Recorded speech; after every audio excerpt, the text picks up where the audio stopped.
Qu'est-ce qui vous a amené, vous travaillez déjà sur l'image et les nouvelles technologies, à vous approcher de la question du robot? Est-ce que c'est est-ce qu'une image, que c'est une scène de film? Qu'est-ce qui vous a amené au robot? Alors, d'abord, c'est un vieux rêve, c'est un rêve d'enfant. Déjà, quand j'étais enfant, on voyait des films de science-fiction avec des robots, on avait des robots jouets.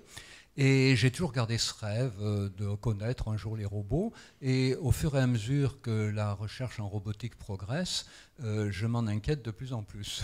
Donc c'était un petit peu ce tournant d'abord qui est au centre de ma réflexion. Aucune inquiétude. Voilà, comment les robots peuvent être à la fois porteurs de tellement de rêveries exaltantes, enthousiasmantes, bon, parce que même s'ils se détraquent, on finit toujours par reprendre le contrôle sur eux.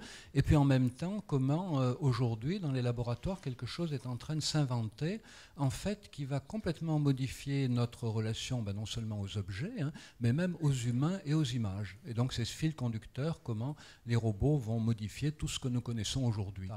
Alors ce que j'essaie de montrer, c'est qu'en fait, pour comprendre pourquoi les robots nous fascinent autant, c'est ça le point de départ, et pourquoi ils sont aussi effrayants en même temps. Alors je montre qu'en fait, il faut prendre trois références, il faut arriver à les tenir ensemble.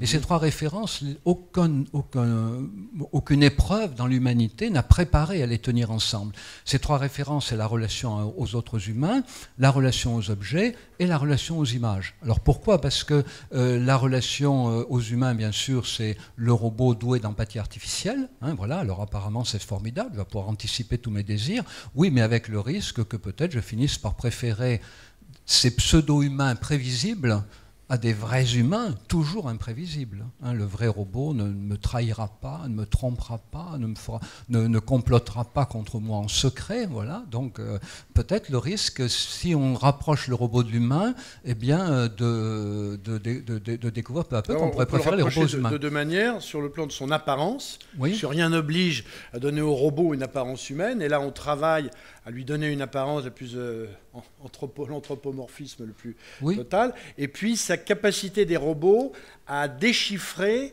je dirais, les signaux que nous émettons. Voilà. La transpiration, le froncement de sourcils, le tremblement.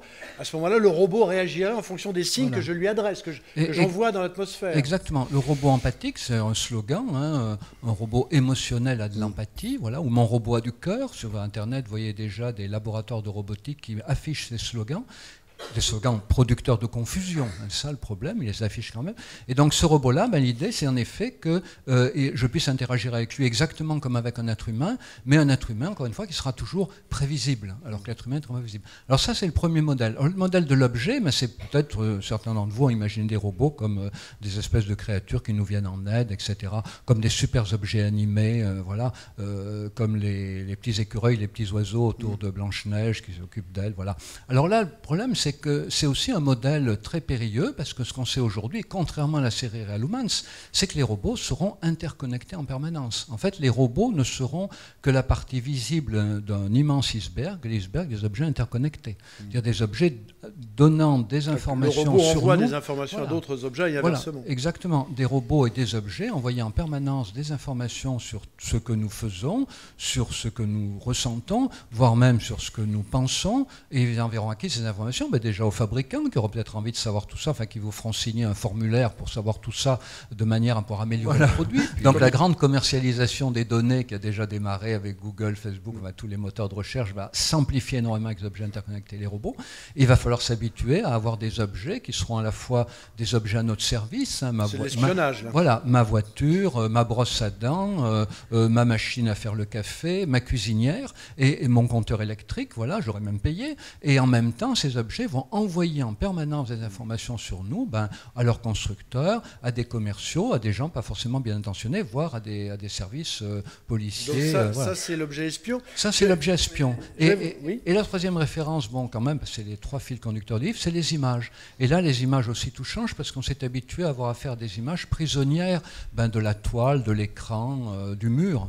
Et alors là, avec les robots, évidemment, quand on vous montre des robots, on vous montre encore des robots d'aspect métallique. Mais il faut bien comprendre que très vite avec les Fab Labs, si vous avez un robot d'apparence métallique, vous l'emmenez chez le type de votre quartier qui a une imprimante 3D, ça va se généraliser, puis vous lui demandez de donner à votre robot l'apparence que vous voulez, Superman, Blanche-Neige, le petit chaperon rouge, une elfe, voilà, et alors on vous le fabrique sur mesure. Enfin, on l'habille sur mesure. Donc en fait, la relation aux images va être complètement bouleversée aussi parce qu'on va avoir affaire à des super images animées avec les robots. Avec toute la confusion que ça entraîne, on le voit bien dans Real Humans, c'est les gens, on en parlait d'ailleurs il y a quelques minutes, la difficulté à faire le deuil. On voit dans Real Humans des gens qui se voient proposer d'avoir un robot à l'effigie du grand-père mort. Il y en a qui vont craquer.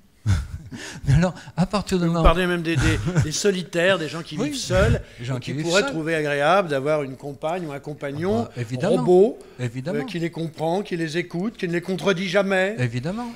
Et donc, du coup, on voit que là, en arrière-fond, c'est pas seulement la relation aux machines qui va faire problème, c'est la relation aux humains. On risque de préférer ces espèces d'ersatz d'humains, on va les appeler comme ça, mais en même temps, on risque de les préférer, bien qu'ersatz d'humains, à des humains trop imprévisibles. Les robots vont nous aveugler, en quelque sorte, de ce que nous avons jusque-là refusé dans nos relations aux objets, c'est qu'on puisse les aimer.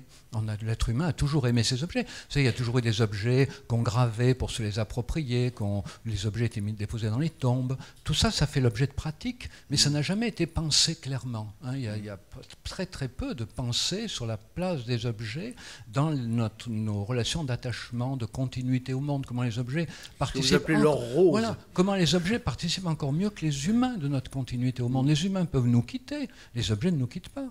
Et d'ailleurs, regardez, je pense que l'attachement au téléphone mobile aujourd'hui, c'est une forme d'attachement liée au fait que ça crée une continuité au monde. On change de pays, on change de monde, on change de partenaire, mais on a toujours son téléphone mobile qui nous relie à diverses communautés. Donc les robots vont prendre ça en relais.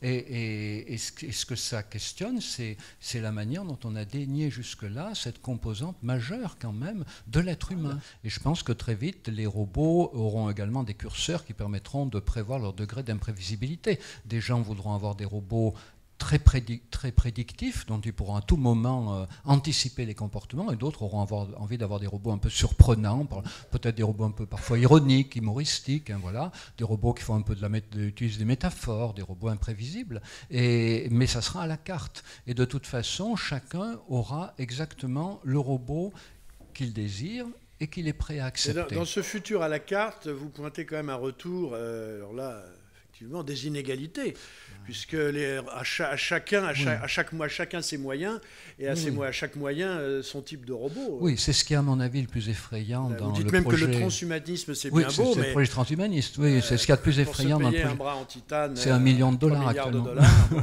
Voilà, donc c'est ce qu'il y a de plus effrayant dans le projet transhumanisme. Vous savez, ce mouvement très largement financé par Google, d'ailleurs, qui prévoit doter à l'homme les problèmes liés à la mort, les problèmes liés à la maladie, puis les problèmes liés à la mort, puis les problèmes liés à la naissance, c'est-à-dire obtenir l'immortalité du happy few qui arrivera à y parvenir, uploader la conscience dans une machine et évidemment après changer les pièces de la machine au fur et à mesure de leur usure ou des perfectionnements technologiques de manière à avoir une catégorie d'humains, voilà, immortels et tout puissants pratiquement.